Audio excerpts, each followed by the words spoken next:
Audio Jungle.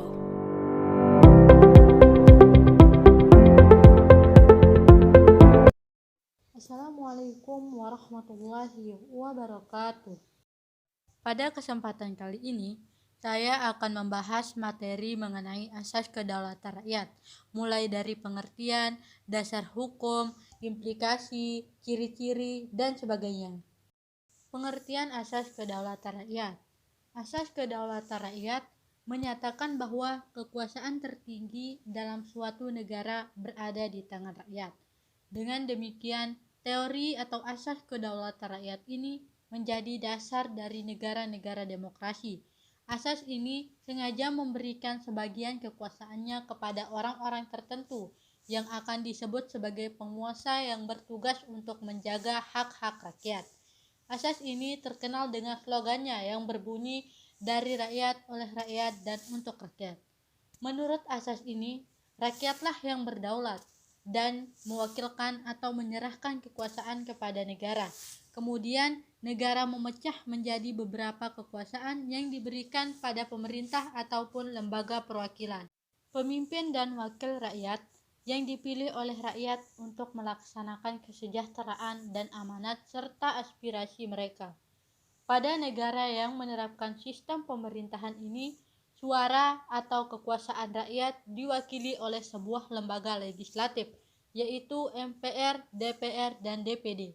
Asas ini tertuang dalam Undang-Undang Dasar 1945 yang menjelaskan bahwa pemikiran dan ide berasal dari rakyat atau persetujuan rakyat dan dilakukan oleh MPR. Dasar hukum asas kedaulatan rakyat terbagi menjadi dua. Yang pertama, pada Undang-Undang Dasar 1945 sebelum amandemen dan pada Undang-Undang Dasar 1945 sesudah diamandemen.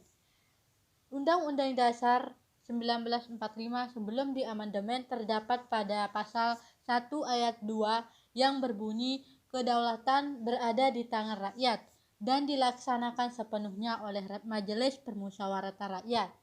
Yang kedua, setelah diamandemen, pasal 1 ayat 2 Undang-Undang Dasar Republik Indonesia 1945 berbunyi kedaulatan berada di tangan rakyat dan dilaksanakan menurut Undang-Undang Dasar. Adapun isi dari rumusan pasal tersebut mengandung makna supremasi konstitusi atau supremasi hukum. Semua kehidupan berbangsa, bernegara, dan bermasyarakat harus dilandaskan pada konstitusi atau hukum. Karena supremasi konstitusi dan kehidupan kenegaraan harus berdasarkan konstitusi, maka konstitusi harus dikawal agar tidak dilanggar. Selanjutnya, ada implikasi perubahan rumusan asas kedaulatan rakyat dalam Undang-Undang Dasar. Yang pertama, implikasi di bidang ketatanegaraan yang menempatkan MPR sebagai lembaga tertinggi negara. MPR memilih presiden. MPR yang mendistribusikan kekuasaan kepada lembaga tinggi negara lain. DPR tidak sepenuhnya mengemban menyalurkan aspirasi rakyat karena adanya mayoritas tunggal. Implikasi yang kedua yaitu implikasi ketatanegaraan yang meliputi supremasi konstitusi atau hukum. Kekuasaan perundang-undangan ada pada DPR dalam pasal 20, dibentuknya Mahkamah Konstitusi sebagai pengawal konstitusi. MPR bukan lagi lembaga tertinggi negara dan kekuasaan presiden dibatasi, kekuasaan dan kewenangan DPR menjadi bertambah. Kekuasaan membentuk undang-undang berada di tangan presiden yang terdapat dalam pasal 5 ayat 1 Undang-Undang Dasar 1945. Kekuasaan yang besar juga terdapat pada presiden. Presiden dapat di-impeachment dalam masa jabatannya oleh DPR, MPR, atau MK. Arti dari kata impeachment itu sendiri adalah sebuah proses penjatuhan dakwaan oleh sebuah badan legislatif secara resmi terhadap seorang pejabat tinggi negara, terutama kepala negara atau kepala pemerintahan. Pembentukan DPD sebagai perwakilan daerah, penghapusan DPA, kemudian dibentuk Dewan Pertimbangan Presiden, pembentukan KY atau komisi yudisial untuk mengusulkan hakim agung dan pengawasan kekuasaan kehakiman, dan banyaknya dibentuk lembaga negara bantu. Adapun ciri-ciri dari asas kedaulatan rakyat itu antara lain sebagai berikut. Yang pertama, adanya lembaga-lembaga perwakilan rakyat dan dewan perwakilan rakyat. Yang kedua, adanya pemilu atau pemilihan umum.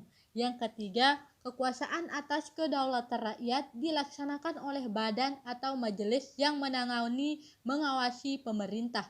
Yang keempat adalah susunan kekuasaan badan atau majelis itu ditetapkan pada undang-undang. Berikut adalah contoh pelaksanaan kedaulatan rakyat yang berada di Indonesia.